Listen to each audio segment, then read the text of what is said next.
Well, hello and thank you for joining me for another Alex on Tech and iTWireTV interview. Today I'm joined by Vinayak Sreedhar. He's the Regional Director, Australia and New Zealand for ManageEngine. Welcome to the program. Hi, Alex. Good morning. Thanks for having me today. Great. Thank you for taking the time, Vinayak. Now, before we go any further, can you please tell us about ManageEngine, its mission, and the pain points that it is solving for customers in Australia and globally? Sure. So, ManageEngine, we are the enterprise IT management division of the company Zoho Corp. So what essentially ManageEngine is, it's a large portfolio of products, IT products, right? Covering IT service management, IT operations management, endpoint device management, security, identity access management, SIEM compliance, and a whole host of security products. So it is a vast suite of products, right? And essentially what these products does, it in simple layman terms is that it simplifies your day-to-day IT operation and management, right? So we make IT management simple, straightforward, and effective, right? And we've been around for more than 20 years now, right? So we've been a long-term player in the market, and the pain points what we address is that for a day-to-day IT admin operator, be it be from any aspect of IT, right, would like to get tools which are easy to use, off the shelf, simplified licensing, right? No hidden costs, nothing of that sort. And it would take you maybe a couple of hours to set up most of ManageEngine products. So you're good to go within a couple of hours, right? Of, signing up and start using the product, right? It's a very robust, it's a very mature, set of products, because we've been around for more than 20 years. So that validates that, we are a serious player in this market. Well, those were the words that were sort of bouncing through my head. Sophisticated and mature after 20 years. You just you don't have to worry about this being a beta product or something. You just sign up, download and go. Yeah. Now, you've just released the results of your new survey, your new global survey entitled IT at Work 2022 and beyond. So what were some of the headline findings, and where can people find this report to read it for themselves? Okay. A few months back, we commissioned a global survey, right, around the topic of IT democratization, about larger aspects of IT, right? And this was, we had about close to 3,300 participants globally taking part in this survey. And specific to Australia and New Zealand, we had over 200 senior IT folks being part of the survey. And most of the folks who were part of the survey from Australia and New Zealand were C-level people, C-level suite people, and board members, right? So we had people from different spheres of the industry, right? From manufacturing, from production, from financial services, education, retail, media, hospitality. So we tried to cover up, a wide spectrum of industries as a part of the survey, right? And the headline findings, as far as Australia is concerned, right, Australia, New Zealand is concerned, that we found that the adoption of AI and ML in Australia, New Zealand is probably the lowest, globally, right? So yeah, it was a bit of a shock.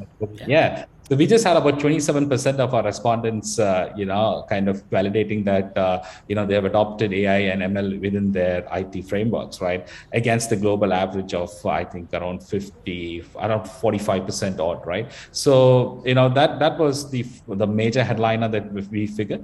And we also found out that, today in the cybersecurity space, right, Australia and New Zealand is lagging in terms of AI and ML adoption, right? To defend against, or combat against cyber attacks or mitigate cyber attacks, right? These two are the major two findings. And a couple of more smaller findings probably to speak of. One would be that, we figured out that, with regards to a lot of people today, I mean, the respondents of the survey, gave the feedback that the sole responsibility of mitigation of cyber attacks or responsibility to take care of the overall security posture of the company just solely lies with the IT and security team, right? And only 5% of the participants said that the larger organization should also be responsible. So this also sheds light that, there is immense pressure on the IT team as it is, right? As you know, most of the IT teams are short-staffed today. And when the sole responsibility of the complete cybersecurity and security posture just lies fully on them, right, it makes their task a lot harder. Although they are the primary, department to take care of this aspect of things, but that does not allow the rest of the employees not to bother about cybersecurity. So cybersecurity is something which everybody in the organization has an equal stake in, as you would have seen with a lot of breaches recently with the likes of social engineering and whatnot, right? It is imperative that every company trains and makes every employee aware of the potential cyber issues out there, and make them up to speed with the latest practices. So the sole responsibility of cybersecurity just doesn't lie only with the IT team, but rather the larger organization has to take responsibility for the same as well. Yeah, I know that over the past 20 years, when the internet first came along, people were talking about how, oh yeah, there's an internet division to our business. And it took people a little while to realize that, hang on, the entire business is now an internet business. And it's exactly the same with security. As you were just saying, I mean, it's surprising to hear that so many people still think that it's the IT security department's responsibility for cybersecurity. But as you said, it's now everybody's responsibility. And as I've spoken about with actual cybersecurity companies, like as you were saying, everybody has to take responsibility for it, because you just don't know where that weakest link is that the bad guys are going to take advantage of. Just whilst we're on the topic, does ManageEngine have a cybersecurity component, or do you work with cybersecurity partners, or do you work with everybody? Is your technology interoperable with all the solutions out there? What does ManageEngine do to sort of help make cybersecurity a core focus of each business? Sure. So when I was telling a little earlier, right? ManageEngine is a wide scope of products, and one of the major verticals within ManageEngine today is our security products, right? This is the division which is growing leaps and bounds in the last few years, and we offer a whole array of cybersecurity products, starting with centralized password management to identity access management to endpoint security and the likes of it. So ManageEngine is, today validated by larger independent, research or independent, researchers like Gartner, the Foresters of the world, wherein, they validate our products, and we are there in the a lot of the Gartner's Magic Quadrant and whatnot, which just gives us industry level recognition and validation, right? So sure. Again, the key USP of our products is that the ease of use, right? Essentially, cybersecurity products are very expensive, and it requires a lot of professional services. It requires a lot of cost over and above just procuring the product, right? So we would say that we are very, very cost effective and easy to use, right? You don't need a large implementation team to come and deploy some of our products, right? These are easy to use, off the shelf, ready to use products, right? So it makes the life of especially the SMB customers, right? The SMB customers today in Australia, right? They just can't afford to, have large consultants coming in or big consultant houses coming in and doing security for them, right? Or stuff like that. So they would require products like us, right? Which is robust, which is mature, which is validated by the larger industry, and which is cost effective, and it does the work, right? What they require, it will be achieved by our products. So I think this is our sweet spot, and of course, we do scale to the large enterprises as well. Sure. Now I'm going to have a link to this survey in the article that accompanies this video. But what else did the survey uncover, just briefly, that we should know about? Yeah, another findings over and above these points, what I've discussed was that despite AI and ML lagging heavily in Australia, overwhelming majority of the participants had given a validation that moving forward, right, they will invest in AI and ML, right, and especially around the security framework within their company, right. So AI and ML definitely, right, is in the radar, and the survey does point out that more and more people are going to invest in that in the coming future. And as any vendor in the market today, you need to have these technologies adopted to be competitive, to remain relevant in the market. So this is another findings of the survey, right. So I think we can sum it up. For ANZ market, the adoption is less. Especially the adoption of AI and ML in cybersecurity, but there is this feeling within the larger community to invest in AI and ML in the coming future. And as well, for another key finding, like I just mentioned, right, that a lot of the people still within the community believes that cybersecurity and the likes of that, the sole responsibility of that just lies only with the IT team, which is probably not the greatest of things. So I think we were able to shed that light, and we were able to dissipate that knowledge to the larger audience through the survey, that you got to take this seriously and ensure that most of your staff are trained and are aware of all the threats, potential threats out there. Sure. Did the survey explain if Australian and New Zealand companies were not using AI and ML because it was either too complicated, too expensive? I mean, was there a reason why we're so far behind? Is it just awareness? And what are some of the ways, after you've answered that first question, that ManageEngine can help its customers in implementing AI and ML, not just with cybersecurity, but to automate and streamline and supercharge a number of the processes that they are using? Sure, Alex. So when we look at the major hurdles, right, in this topic of AI and ML in terms of adoption, right, what we could decipher or what we could make kind of an assessment, and it's strictly from our side, right, what we could understand was there is this, as with every industry in Australia today, there is this massive labor shortage, right? There's a massive resource shortage, right, in the market, and this is especially accentuated, in a niche category like AI and ML, where globally itself there is very limited resources. So, we have this resource crunch in the market today, right, of getting people ready to use these technology or who have the sufficient knowledge.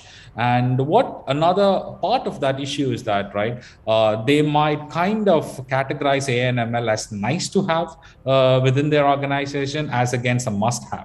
And they might spend a lot of their time on firefighting other issues because they just don't have enough people within organizations. And this is something I have noticed, especially in the last year or so, right, since opening up after the pandemic, that resources are hard to get. Attrition is extremely high in most organizations, so they just can't keep their staff, the strong stuff. I mean, it requires time for people to develop skill set also in this, so you got to give people time. So but then when people change their jobs every so often, right, there is this knowledge vacuum that comes in, right? So this is one reason. And another important reason, and this is something a lot of people don't get, is that for effective AI and ML, you need to have vast amounts of data, right? So, it doesn't just work out of the box. You got to have a lot of data. See, so, you got these products ingress a lot of data. So it's essential that these companies that are using these products, right, with these tech, right,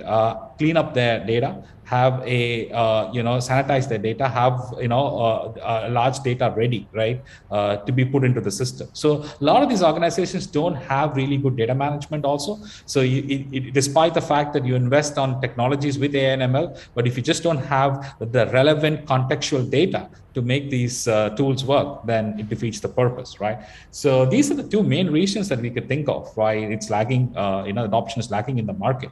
And how does ManageEngine help, right? So again, right, we have specific algorithms, right, which can help you, right, within most of the products, right? Say for example, in the security side, right, like for anomaly detection, or giving you a heads up when something stands out, right? So we study the behavior care of the logs, right, over a period of time. And when there is an anomaly in terms of, certain users logging in at certain odd times, so there is some kind of deviation from your normal set of routine activities, we highlight it, right? So this is just one of the examples of how we use some of our, specific algorithms for AI and ML. And of course, more and more products from ManageEngine have started incorporating this, right? And again, right, for us to be a relevant vendor in the market, we need to ensure that we are up to speed with all the latest tech, right? So we do this. And what is the gain, right, for the customer by using AI and ML, right? And I think, in a very simplistic terms, right, this is all about automation, right? Routine, mundane, time-consuming tasks, right, can be automated and with efficiency and with accuracy, right? So it frees up the time of the resources, especially in the IT team, to take care of more business critical requirements, or utilize their time better, and in fact make their life better, right? And as it is, there's a resource crunch. So when we do offer such effective tools, right, which can effectively reduce the load on the IT person, right, it's a win-win for everybody, right? So I think that's the major reason why people want to adopt AI and ML. And just as I'm thinking about it, every company is obviously different, but is there a sort of a short version of a typical customer onboarding process? If I'm a new customer coming to you, how do you help me to take full advantage of the suite of products and services that you offer?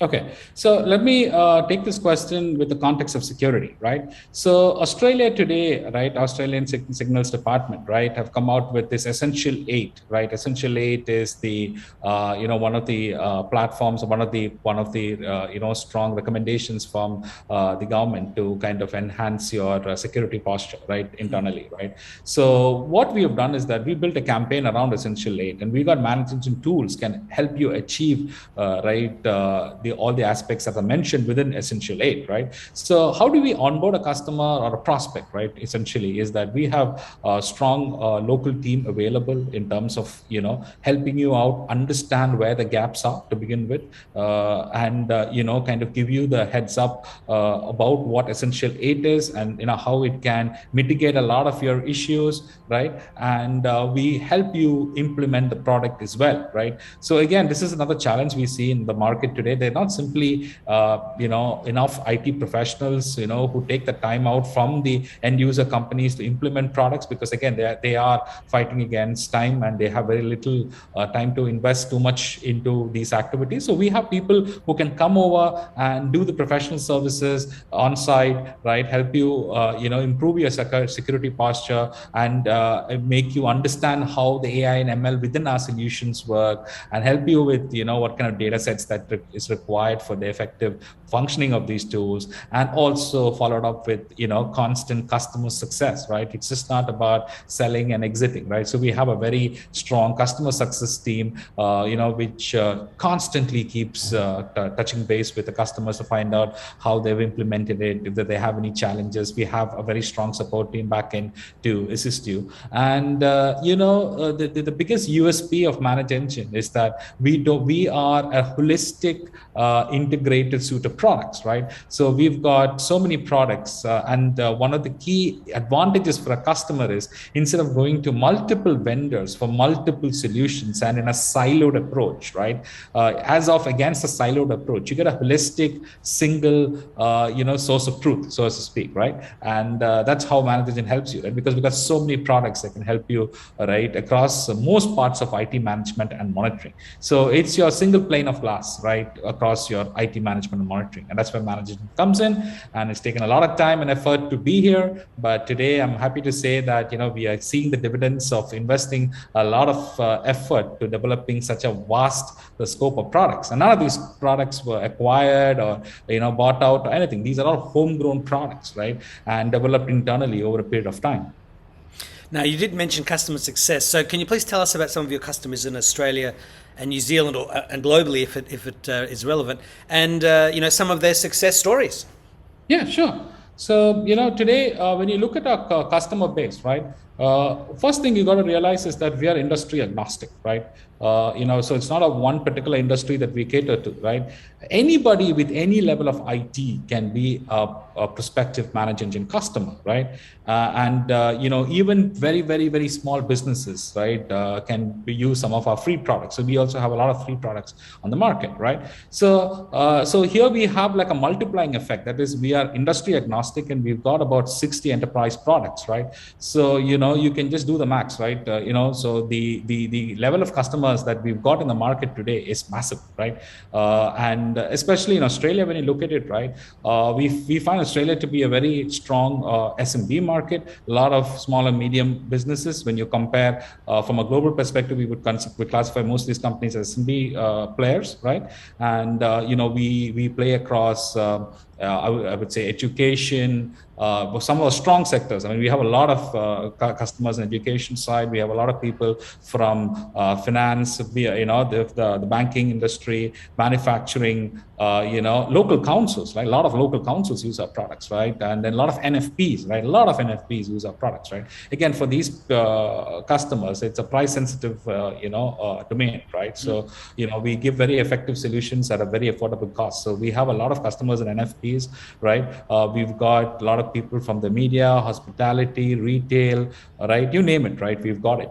And of course, we do publish a lot of customer success stories in our website, right? I normally, don't want to drop names of customers because it's a consent issue, right? And we take privacy very seriously. So, wherever we do get the consent to do the case studies and the references, we publish on our website. You're free to go take a look at it. So all that is available there, right? And like you said, we have more than 5,000 customers just in Australia, right? So it is a vast customer base, right? And it's growing day by day. And like I said, right, normally what happens is the customers start with a single product, and over a period of time, they buy into the ManageEngine ecosystem, right? So one product becomes 3 products, becomes 6 products over a period of time, right? And again, a testament to our success in the market is the longevity that we've been here, right? So I think we've had our first customer in Australia about 20 years back.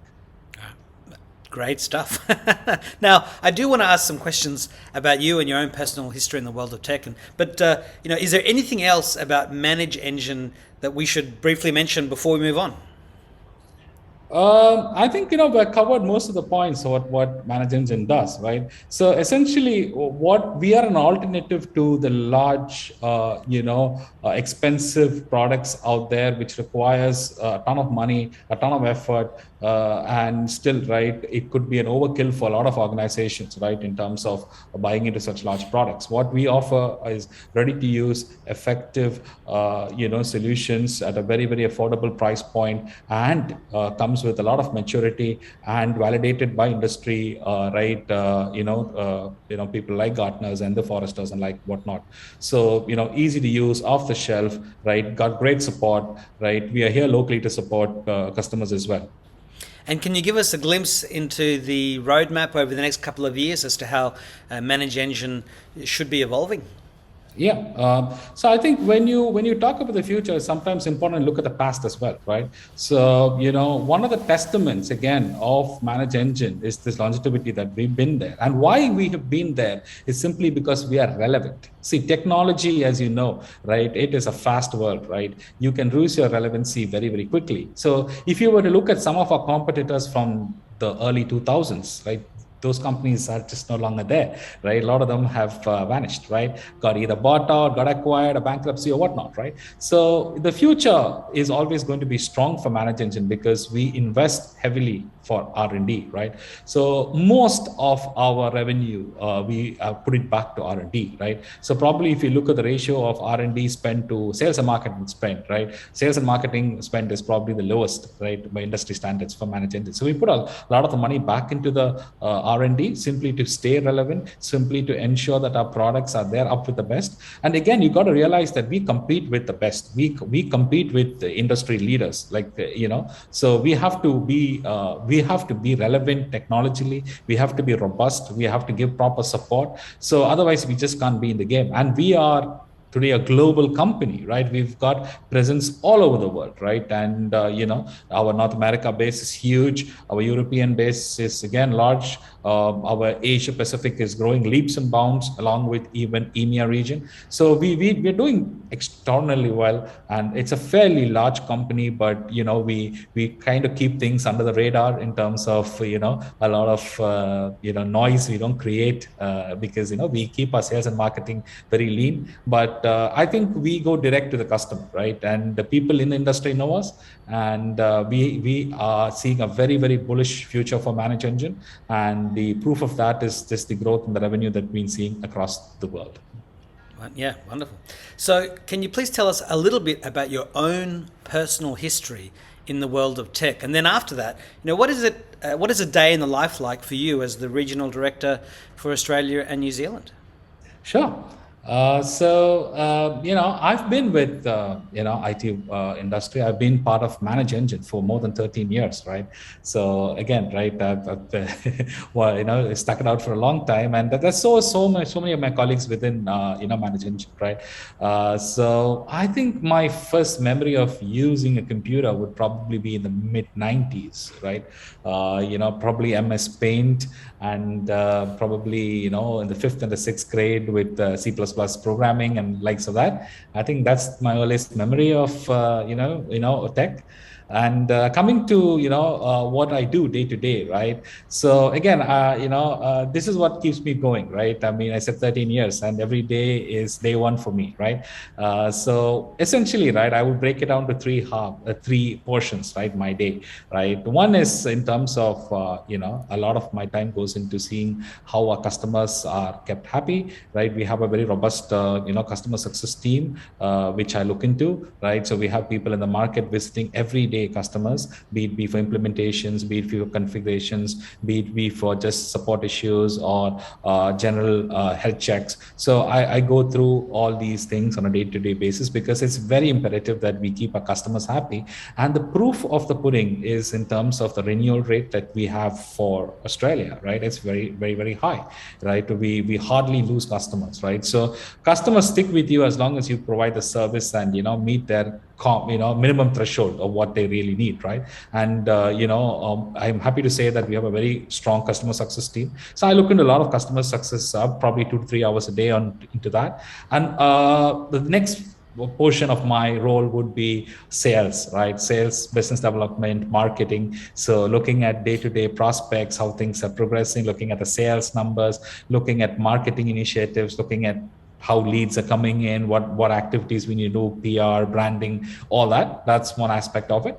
And last but certainly not the least is partner management, right?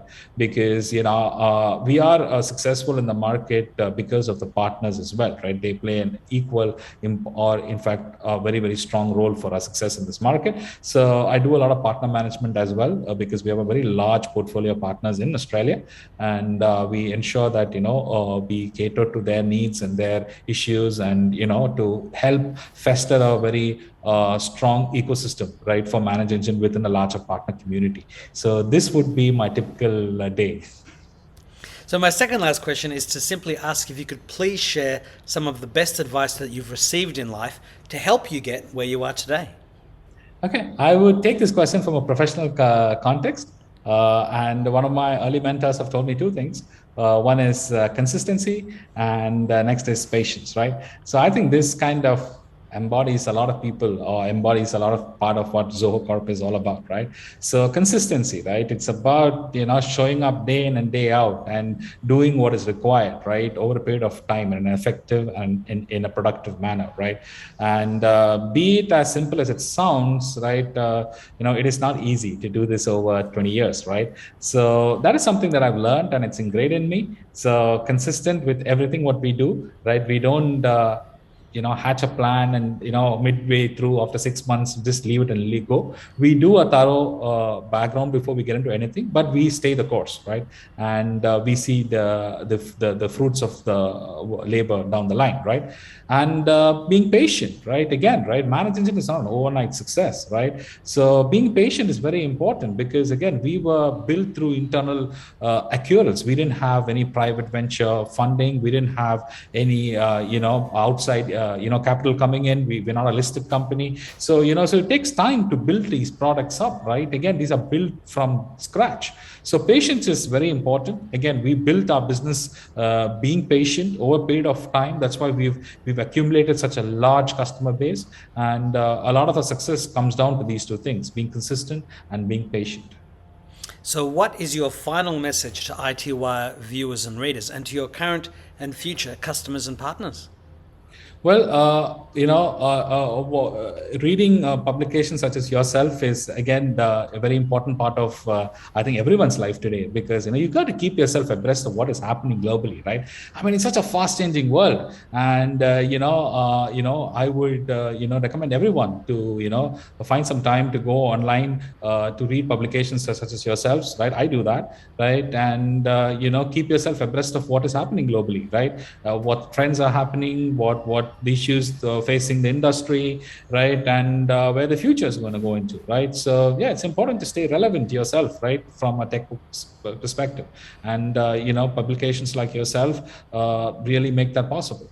For our customers and partners, right? I think we want to thank you for keeping the faith in ManageEngine, right? That's the first thing, and we want to let you know that we are going to invest more and more in terms of AI, ML, right? Ensuring that our products are robust, are ready for taking the challenges that is facing the industry today, and also, right, we want to be near you in terms of being locally present, having a local team, right, to invest locally, right? That's a very important facet of business, because since we are a very large company today, we need to have that contextualization locally, and we would ensure that we don't leave any customers unattended. And the future is bright with ManageEngine, and we're happy to be part of your larger IT strategy. Well, Vinayak Sreedhar, Regional Director, Australia and New Zealand for ManageEngine, thank you very much for your time. I hope we can talk again in the future, and best of luck. Thank you, Alex. It's been an absolute pleasure talking with you, and hope to catch you soon. Likewise, thank you. Bye-bye. Bye-bye.